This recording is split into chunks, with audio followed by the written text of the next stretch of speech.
आज के लिए विज्ञान भैरव तंत्र का सूत्र है,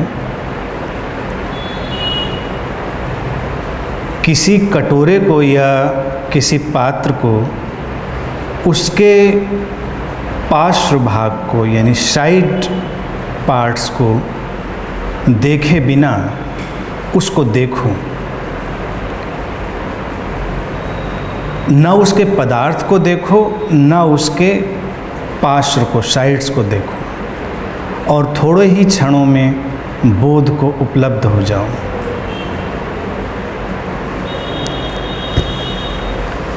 विधि हमेशा की तरह विज्ञान भैरव तंत्र की बहुत ही सरल और बहुत ही प्रभावशाली। ये विधियां देखने से संबंधित हैं। देखना जो हमारी ज़िंदगी का सबसे अहम हिस्सा है। हम हमेशा देखते हैं, कुछ न कुछ देख रहे हैं, लेकिन चूंकि हम देखने को पूरी सजगता से या पूरी चेतना के साथ उपयोग नहीं करते तो रूपांतरण या बोध हमसे दूर बना रहता है। विधि कहती है कि तुम्हारे सामने कोई कटोरा हो, कोई भी पात्र हो, विधि में वो कटोरे का उपयोग कर रहे हैं शब्द का, लेकिन कोई भी चीज़ इसमें तुम्हारे लिए काम आ सकती है। और विधि में शिव कहते हैं कि उसके पार्श्व भाग को यानी कि जो साइड्स हैं उनको मत देखो और पदार्थ को भी मत देखो, यानी कि वो सोने का बना है, चांदी का बना है, वो स्टेनलेस स्टील का है, कॉपर का है, लकड़ी का है, मिट्टी का है, किस चीज़ का है उसका पदार्थ भी मत देखो। इससे क्या होगा? वो कहते हैं थोड़े ही क्षणों में बोध को उपलब्ध हो जाओ। बात बड़ी ही प्रीतिकर और बड़ी ही रहस्यमय है। हमारी आँखें हमारे जीवन का सबसे रहस्यमय हिस्सा हैं। आँखें एक इंसान के बारे में सब कुछ बताती।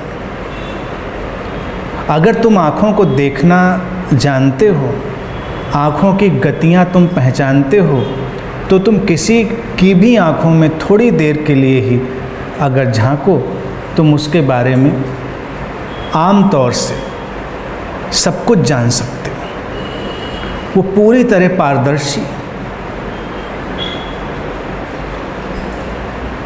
तुम्हारी आँखें तुम्हारे व्यक्तित्व को लेकर चलती हैं।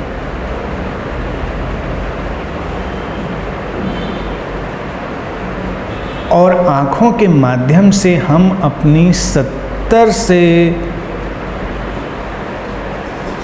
75% तक ऊर्जा, 70 to 75% एनर्जी व्यय करते हैं, एक्सपेंड करते हैं। इसलिए कई बार जब तुम कुछ बहुत मनोयोग से देखते हो, कुछ बहुत लगन के साथ देखते हो, तो तुम थक जाते हो।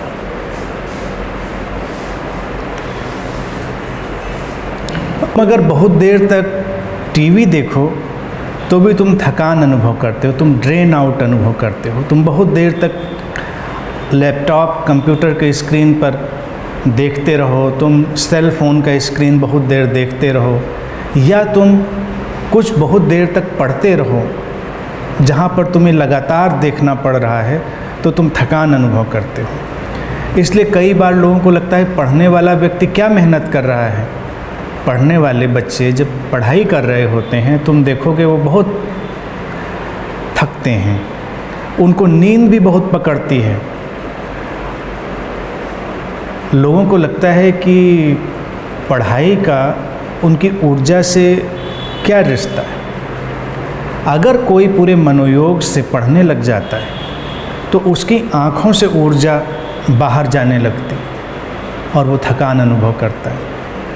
मैंने तो ये भी देखा है कि जो लोग बहुत लगन से पढ़ते हैं, एक पढ़ना होता है सरसरे तौर से, तब तुम आँखों का बहुत इंटेंस उपयोग नहीं कर रहे हो, बहुत सघन उपयोग नहीं कर रहे हो, और एक पढ़ना है जब तुम आँखों का बड़ा इंटेंस उपयोग कर रहे हो, तुम पूरी तरह से उसमें शामिल हो, इन्वॉल्व हो, तुम्हारे मन प्राण पूरी तरह उसमें शामिल हो गए, तो तुम्हारी ऊर्जा बाहर जाने लगती है, ज़्यादा मात्रा में जाने लगती है। तो मैंने ये भी देखा है कि इस तरह से पढ़ने वाले लोग मोटे नहीं हो पाते, अक्सर दुबले बने रह जाते हैं। हालांकि दुबले बने रहने की कोई डिवाइस नहीं है कि तुम दुबले होने के लिए पढ़ना शुरू करो। वैसे अच्छा होगा अगर तुम पढ़ो, क्योंकि वो तुम्हें रिजुविनेट भी करेगा। ऊर्जा का जाना अपने आप में एक अलग ही प्रक्रिया है, क्योंकि ऊर्जा और विचार का और तुम्हारी सजगता का एक ऐसा रिश्ता है जिसके बारे में कम लोग जानते हैं। जीते उसी में हैं, उपयोग भी उसी का करते हैं, लेकिन उसे जानते कम हैं। विचार, ऊर्जा और तुम्हारी होश की अवस्था, तुम्हारी सजगता, तुम्हारी स्टेट ऑफ अवेयरनेस। इसलिए तुम क्या देख रहे हो, क्यों देख रहे हो, इससे बहुत अंतर पड़ता है। तुम किसी को पसंद करते हो, तुम उसको घंटों निहार सकते हो, देख सकते हो, तब तुम थकोगे नहीं।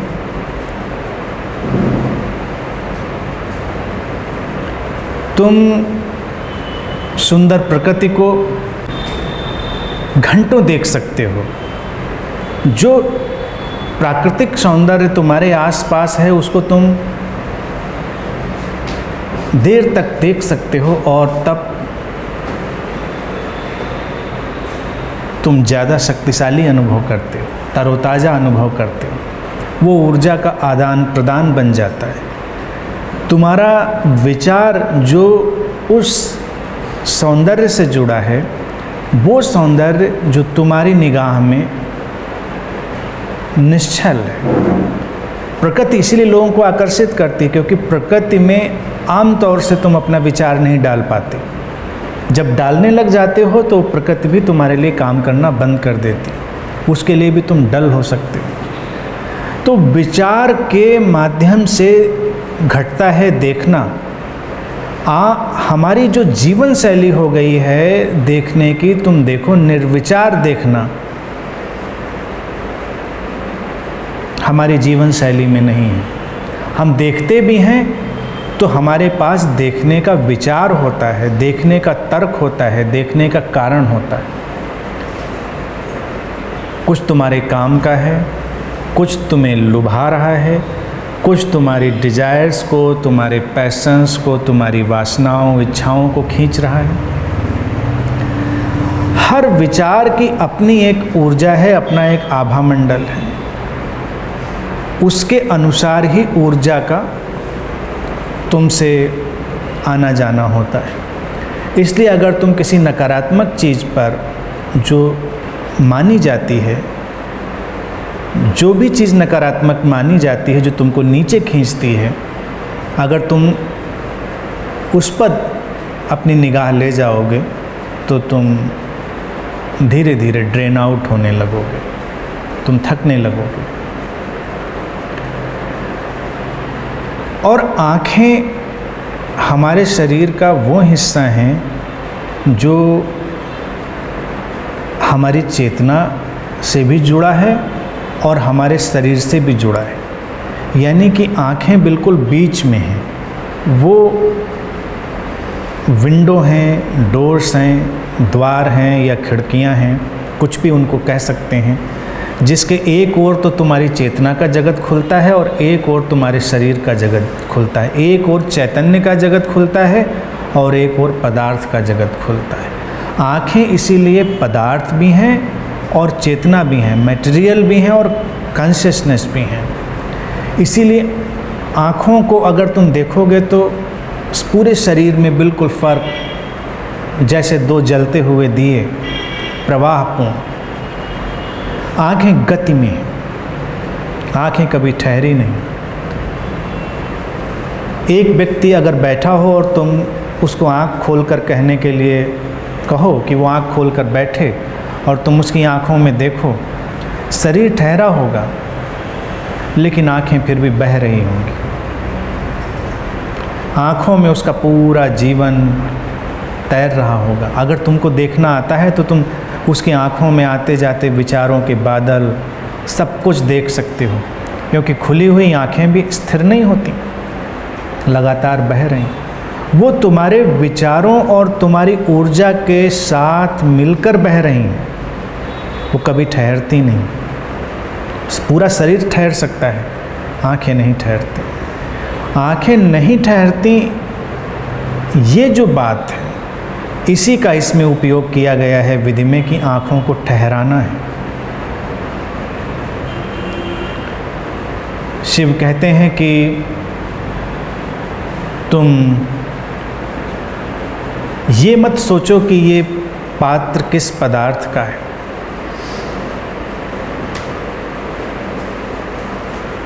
तुम उसके किनारों को मत देखो। इतनी मामूली सी बात, इतनी मनोवैज्ञानिक बात कही गई है कि तुम हैरान रह जाओगे कि अगर तुम कभी कहीं बचना चाह रहे हो तो तुम अक्सर अगल बगल झांकने लगते हो। मुहावरा भी बन गया है इस पर कि बगले झांकने लगना, कि जब तुम्हें कोई बात समझ में नहीं आती तुम बगले झांकने लग जाते हो, यानी कि तुम इधर उधर देखने लग जाते हो, अगल बगल। किसी व्यक्ति से अगर तुम रिश्ता कायम नहीं करना चाह रहे हो तो तुम सीधे उसकी तरफ कभी नहीं देखोगे। तुम इधर उधर ऊपर नीचे कहीं भी देख सकते हो, लेकिन सीधे उस व्यक्ति की तरफ नहीं देखोगे। सीधे तुम उसी व्यक्ति की तरफ देख सकते हो जिससे तुम संबंधित हो, तुम प्रेमपूर्ण हो, तुम्हारे बीच एक सौहार्दपूर्ण संबंध है, स्नेह है। अन्यथा सीधे देखा जा सकना संभव नहीं। तो इसलिए ही ये विधि कहती है कि किनारों को मत देखो, बीच में ठहर जाओ। आँखों की गति तुम्हारी रुकने लगेगी। तुम्हारा इनकाउंटर, आमना सामना ज़्यादा साफ सीधा स्पष्ट होने लगेगा। पदार्थ को न देखना ये तुम्हारे लिए बहुत चुनौतीपूर्ण है, क्योंकि तुम हमेशा पदार्थ को ही देखते हो। अगर तुम्हारे सामने एक पात्र आ जाए और फिर कटोरा शिव ने उपयोग कर दिया है, सब कुछ पात्र ही है, चलते फिरते शरीर भी पात्र है, तुम्हारा घर भी एक पात्र है, सब कटोरा ही है, पूरा जगत ही उस कटोरे का प्रतीक है। तो सामान्य रूप से अगर हम कटोरे की ही बात करें, तुम्हारे हाथ में आए तो तुम्हारा पहला विचार यही आता है कि ये किस चीज़ का है, कांच का या किसी पदार्थ का। और पदार्थों के हिसाब से तुम्हारा मनोभाव भी बदल सकता है कि अगर सोने का कटोरा हो तो तुम थोड़ा संभाल के पकड़ोगे, तुम्हारा जाता कुछ नहीं उसमें। तुम कभी खुद देखो, लोहे का कटोरा हो तो थोड़ा बेतरतीबी से पकड़ सकते हो।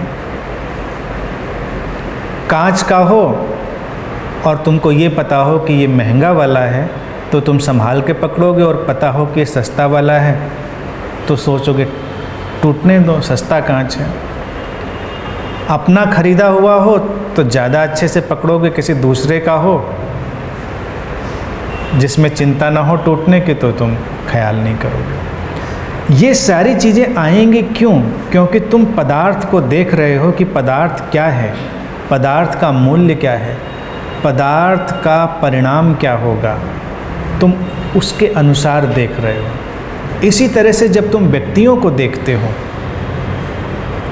एक स्त्री आती है सामने या एक पुरुष आता है, इससे क्या फ़र्क पड़ता है? ये एक चेतना है जो एक विशेष प्रकार के शरीर को पहने हुए है, लेकिन तुम तुरंत देखोगे ये स्त्री है, ये पुरुष।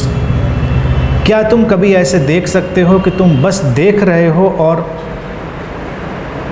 न स्त्री न पुरुष?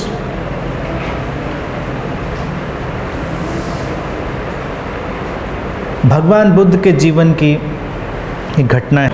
तब वो साधना में अपना समय व्यतीत कर रहे थे, एक जंगल में बैठे हुए थे। कहते हैं कुछ लोग एक स्त्री के साथ जंगल में आए। उन्होंने उस स्त्री के लिए मूल्य चुकाया था, उसको जंगल लेकर आए थे। उन लोगों ने मदिरा पान किया, शराब पी और स्त्री बचकर भाग गई। जब वो थोड़े होश में आए तो उसे ढूंढने निकले, तो रास्ते में एक पेड़ के नीचे बुद्ध बैठे हुए मिले। वो उनका साधना काल था, लेकिन वो इस अवस्था में आ चुके होंगे जिसकी विधि बात कर रही है। तो उन लोगों ने पूछा कि एक स्त्री इधर से गई है, तुमने देखा? तो बुद्ध ने कहा कि हाँ देखा, गया है कोई, लेकिन मैं ये नहीं बता सकता कि स्त्री गई है या पुरुष गया है, कोई गया है।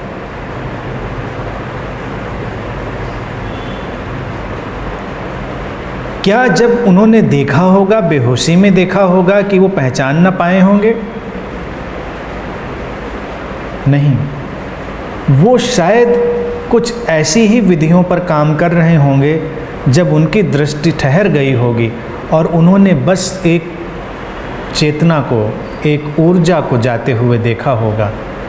और हम सब गहरे अर्थों में ऊर्जाएं ही हैं। फिर अगर स्त्री पुरुष के मोटे विभाजन को हटाकर हम देखें तो किसी भी व्यक्ति के सामने आते ही तुम देखते हो कि सुंदर है या कम सुंदर है, असुंदर है। फिर तुम देखते हो कि ये प्रभावशाली व्यक्ति है या कम प्रभावशाली, ज़्यादा धनी है, कम धनी है या निर्धन। व्यक्ति तुम्हारे काम आने वाला है या तुम्हारे काम नहीं आने वाला है, दोस्त है, दुश्मन है, क्या है। तुम उसके लिबास से उसका आकलन करोगे। क्या हम ऐसा नहीं करते? हम क्यों महंगे ब्रांडेड कपड़े पहनते हैं? अभी तो कुछ दिन पहले चलन था कि अपनी जीन्स से अपने अंडरवियर को भी बाहर दिखाओ, तो महंगे अंडरवियर, ब्रांडेड अंडरवियर का चलन आया। अब किसी को इससे क्या फ़र्क पड़ता है कि तुम अंदर क्या पहनते हो? लेकिन लोग हैं जो इन बातों में भी रुचि लेते हैं कि तुम अंदर क्या पहनते हो। हमारी देखने की जो स्थितियां हैं तुम उनकी कल्पना कर सकते हो। तुम किसी पार्टी में जाओ, लोग इसी को देखने में व्यस्त होंगे कि किसने कौन सी ज्वेलरी पहनी है, कितनी महंगी पहनी है, नकली पहनी है कि असली पहनी है। तरह तरह की चीज़ें, आकलन। तुम देख नहीं रहे हो, तुम देखने को लगातार एक विचार के साथ ले चल रहे हो, ये पदार्थ को देखना। इसीलिए शिव कहते हैं कि कटोरे को बिना उसके पदार्थ के देखो। लेकिन तुम्हें लगता है शायद ऐसा संभव नहीं कि तुमको दिख तो जाएगा ही कि पदार्थ है ये।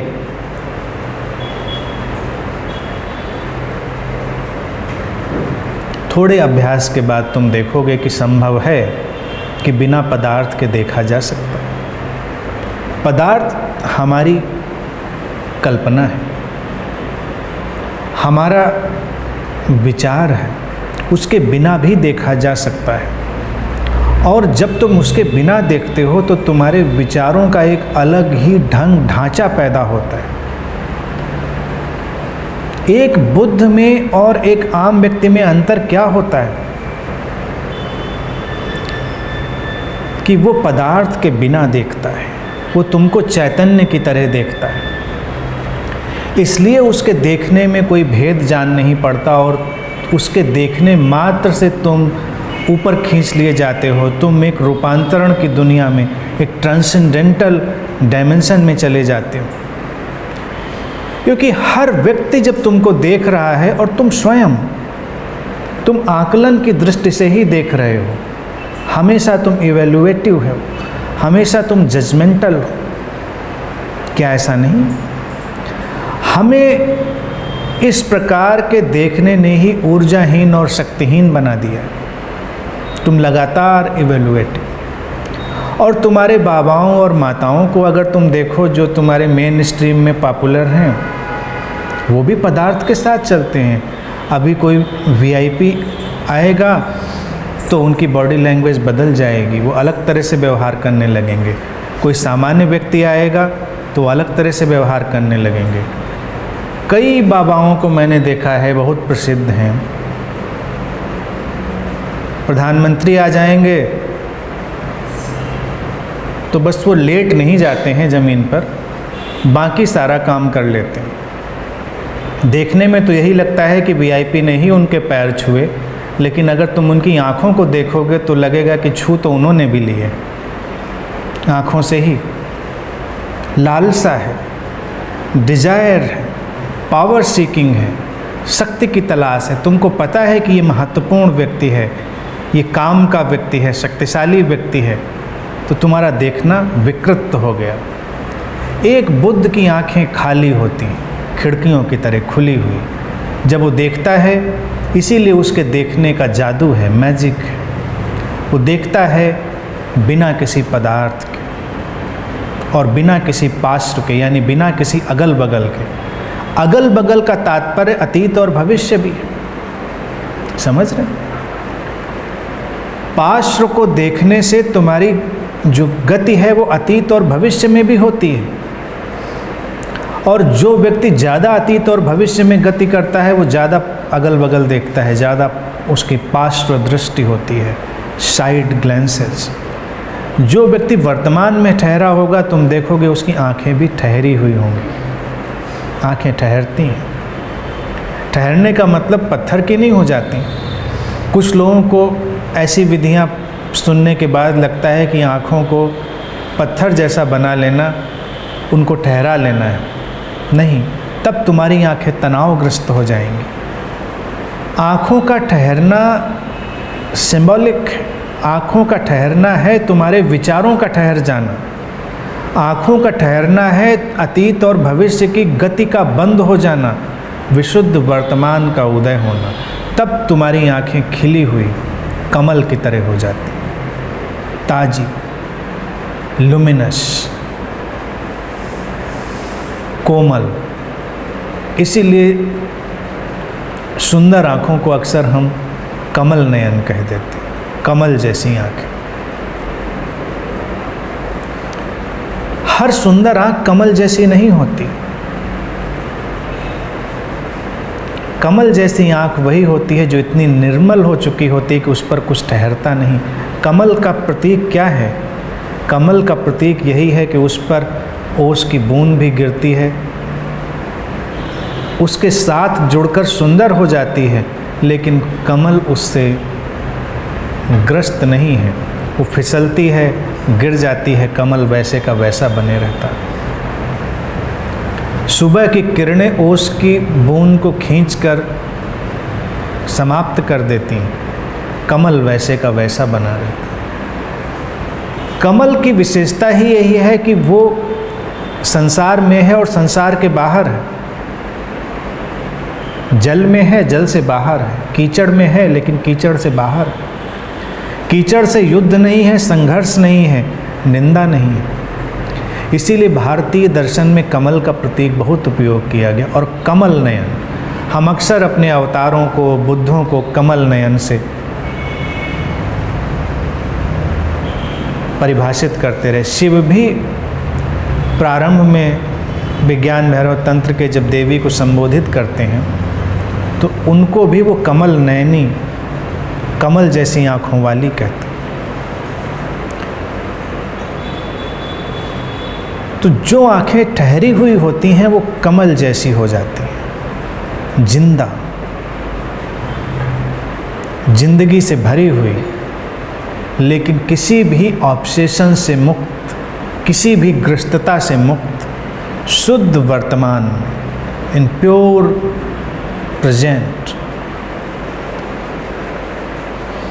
ऐसे जब कोई देखता है तो उसके जीवन में एक नया आयाम पैदा होता है। विज्ञान भैरव तंत्र की ये विधियां अपने आप में इसलिए चमत्कारिक हैं कि तुम कभी भी इनका उपयोग कर सकते हो।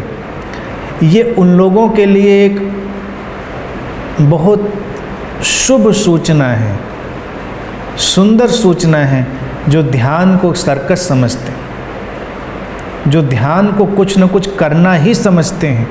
ये ऐसी क्रियाएं हैं जिसमें करना बड़ा कम है, समझना ज़्यादा है। तुम बस समझ लेते हो और करना घट जाता है। तुम समझोगे और तुम्हारी आँखों की गति बदल जाएगी। इसीलिए कई बार तुम्हारे विचारों के बदलने के साथ ही तुम्हारी आँखें भी बदल रही होती हैं। तुमको अचानक कोई बात समझ में आ जाए, तुम्हारी आँखों में चमक आती है। इसीलिए जो कॉमिक्स बनाते हैं अक्सर कार्टून वाली, उसमें कोई बात समझने में एक बल्ब जलाते हैं।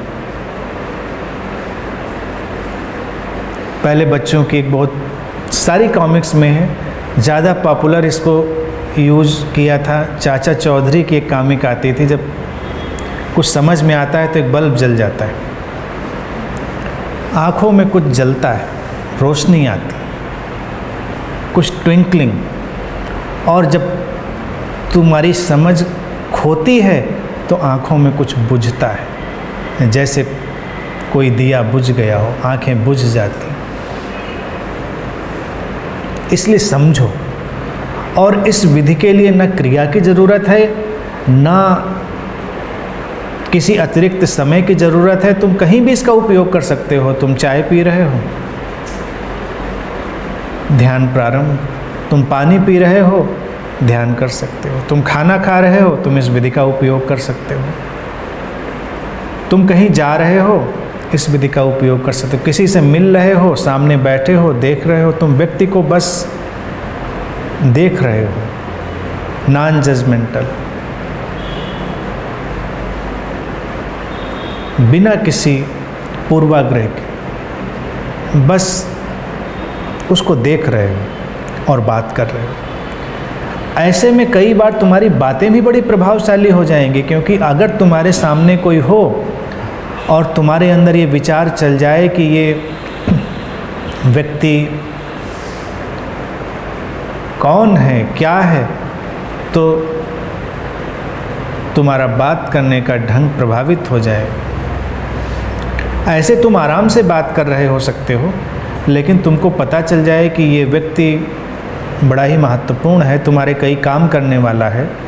अगर ठीक से इससे बात करोगे तो तुम्हारे कई काम बन जाएंगे, तो तुम्हारी टोन, तुम्हारा लहजा तुरंत बदल जाएगा, क्योंकि अब तुम्हें काम लेना है।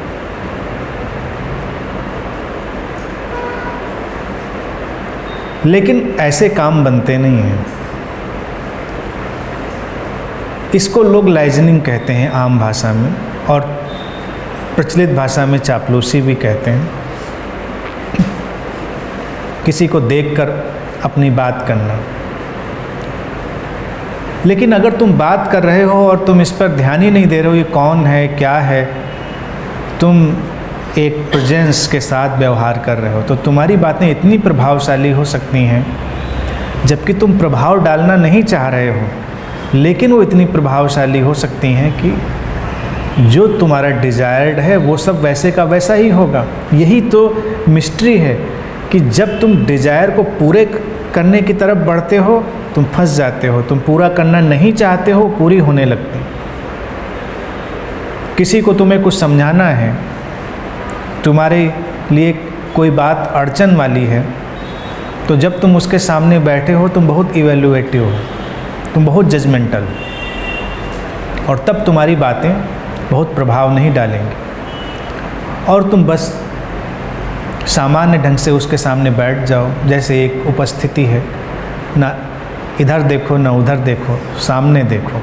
उसका पदार्थ मत देखो, मतलब उसका शरीर मत देखो, उसकी उम्र मत देखो, उसका स्टेटस मत देखो, उसकी काबिलियत मत देखो, उसकी गैर काबिलियत मत देखो, कुछ भी मत देखो, बस देखो और रूपांतरण होने लगेगा। ये तो व्यक्तियों के साथ। पदार्थों के साथ तुम इसका उपयोग तो कभी भी कर सकते हो और बड़ा ही रूपांतरणकारी होगा। किसी को पता भी नहीं चलेगा कि तुम ध्यान कर रहे हो। अक्सर लोगों की समस्या होती है कि ध्यान कैसे करें, वक्त नहीं मिलता। तो तुम्हारे लिए वर्कशॉप्स हैं, पैकेज हैं ध्यान करने के, उनसे तुमको इशारे दिए जा सकते हैं, लेकिन ध्यान नहीं करवाया जा सकता।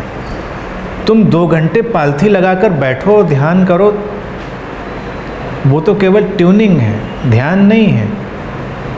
जैसे संगीत के लिए उस साज को बिठालते हैं, तो उठने बैठने की सारी कवायद साज को बिठालने वाली है, ध्यान नहीं। जितनी भी क्रियाएं हैं वो केवल प्रिपरेशन है, मेडिटेशन नहीं। ध्यान है समझ का उदय हो जाना। और अगर तुम ऐसे कुछ देख सकते हो तो विज्ञान भैरव तंत्र में शिव कहते हैं कि कुछ क्षणों में ही बोध को उपलब्ध हो।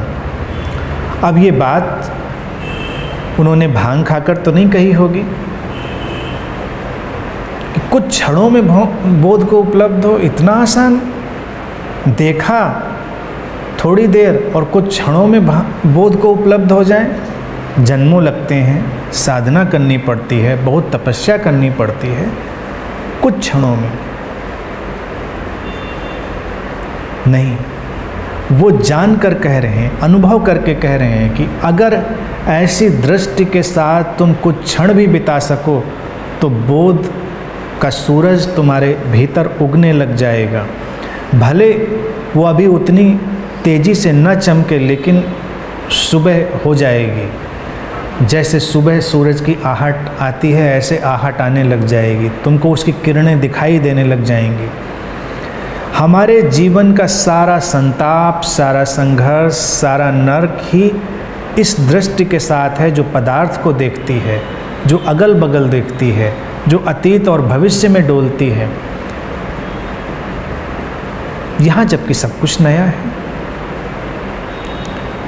क्या तुम किसी व्यक्ति को भी ऐसे देख सकते हो कि उसका अतीत बीच में ना आए? क्या तुम किसी व्यक्ति को ऐसे देख सकते हो कि उसका भविष्य भी बीच में ना आए? अभी तुम देख रहे हो, कल भी देखोगे इसकी गारंटी नहीं। लेकिन जब तुम किसी को देखते हो तो इसलिए नहीं देखते हो क्योंकि तुम कल देखने की आशा से भरे होते हो। तुम्हारी आंखों में होता है कल फिर देख लेंगे, तो इसलिए तुम देखते नहीं। अतीत बीच में खड़ा हो जाता है क्योंकि अतीत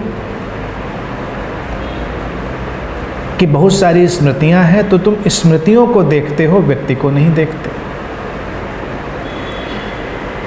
फिर तुम पदार्थ को भी तो ऐसे ही देखते हो, क्योंकि पदार्थ के तुम्हारे अपने अनुभव और अपने आकलन है, अपने इवैल्यूएशन है। पदार्थ के साथ तुम्हारे मेरे और अपने के रिश्ते हैं। लेकिन अगर तुम थोड़ा अवेकंड होगे, बोध यही तो है, पदार्थ भी कौन सा मेरा और तुम्हारा है। मुश्किल वक्त में हर कोई बात यही कहता है कि कौन सा सब साथ में लेकर जाएंगे, लेकिन मानता कोई नहीं है। हरकतें ऐसी ही दिखती हैं कि साथ में ही ले जाएगा ये, लेकिन बात करने में हर कोई यही कहेगा नहीं, कौन सा साथ में ले जाना है, सब यहीं छोड़ के जाना है। छोटी सी बात है, समझ लो इस बात को तो कितना रिलैक्स नहीं हो जाओगे। लेकिन समझ में नहीं आती, ये केवल काम चलाऊ बात है, तुम इसको समझते नहीं हो। वस्तुएं तुम्हारी हैं, लोग तुम्हारे हैं, जगहें तुम्हारी हैं। तुम्हारे मेरे का विभाजन है तो तुम साफ साफ कैसे देख सकते हो? तुम अपने बच्चे की तरफ देखते हो, तुम्हारी निगाह बदल जाती है। दूसरे के बच्चे की तरफ देखते हो, तुम्हारी निगाह बदल जाती। क्या तुम एक बच्चे को बस प्रेजेंस की तरह देख सकते हो? नहीं, मुश्किल पड़ती तुमको। बच्चे क्या, तुम अपने कुत्तों को भी, इसीलिए कुत्ते भी तुम्हारे हो, कुत्तों को नहीं पता कि तुम उनके हुए हो।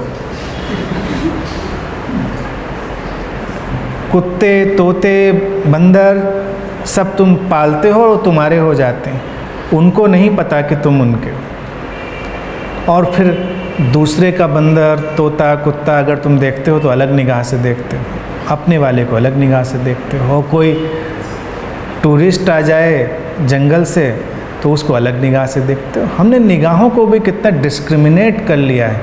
हम ताज़ी प्योर निगाह से उसको नहीं देखते, क्योंकि उसके ऊपर सारे लेबल्स हैं।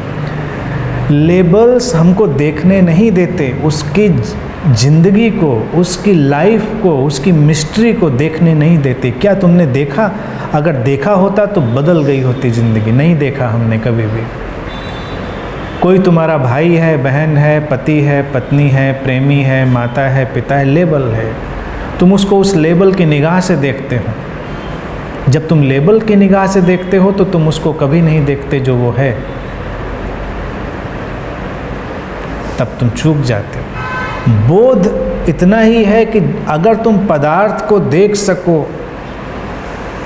बिना किसी लेबल के, वो तुमको रूपांतरित कर देता है, ट्रांसेंड कर देता है।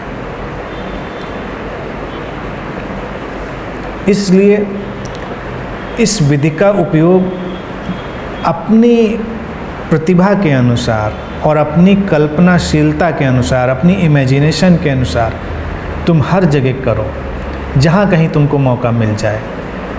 और एक इस विधि का चमत्कारिक पहलू ये भी है कि जैसे ही तुम इस विधि का प्रयोग करते हो, तुम्हारी परेशानियाँ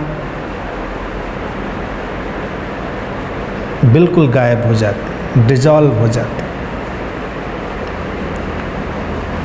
कोई भी परिस्थिति तुम्हारे लिए गायब हो जाती, डिसअपीयर हो जाती। जैसे कि तुम अकेला अनुभव कर रहे हो, तुम घर में बैठे हो, सामने तुम्हारे कुछ भी है, मान लो एक कुर्सी ही पड़ी है, तुम बस थोड़ी देर कुर्सी को देखो बिना किसी इवैल्यूएशन और जजमेंट के कि इस कुर्सी पर पहले कभी कोई बैठा करता था या कभी कोई बैठेगा, कब तुमने ली थी कुर्सी, काम की है कि नहीं है, इसका क्या करना नहीं करना, किस मटेरियल, तुम कुछ मत देखो। अपनी निगाह को अपलक कुर्सी के ऊपर ठहरा दो और तुम देखोगे कुर्सी भी गायब हो गई और तुम्हारा अकेलापन भी गायब हो गया।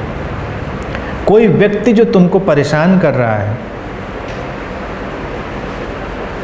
उसके ऊपर तुम अपलक देखो बिना किसी विचार के और वो गायब हो जाएगा। वो वहीं रहेगा, चीखता चिल्लाता, उपद्रव करता हुआ तुम्हारे लिए गायब हो जाएगा। तुम्हारे घर में अगर कोई तुमको परेशान करता है, डांटता है, तो इसका प्रयोग कर सकते हो। तुम करने दो उसको जो कुछ कर रहा है, तुम उसकी तरफ बस देखो जैसे बस एक खिड़की खुली है, ना तुम घूर रहे हो, स्टेयर नहीं, just see, don't stare. Stare करते ही तुम अपनी आँखों से बाहर निकल जाते हो। बस देखो, उसका अतीत भविष्य भी मत देखो कि कल कैसा था, आगे कैसे होगा, ये जो कर रहा है सही है गलत है, कुछ मत। क्योंकि अगर वो कुछ गलत कर रहा है तो तुम इन्वॉल्व हो गए, तुम्हारे विचार आ गए। बस एक एक्सप्रेशन हो रहा है, जैसे बादल गड़गड़ा रहे हैं, बिजली कौंध रही है, तो तुम क्या देखते हो? तुम बस देखते हो, तो तुमको अच्छा लगता है देख के।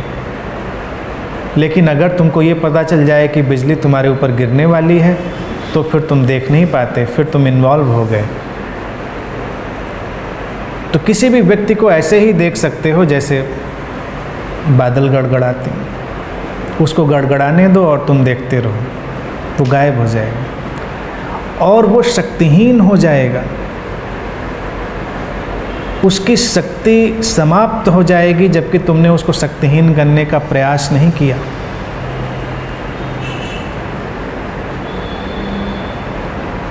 कहीं भी प्रयोग करो इसका,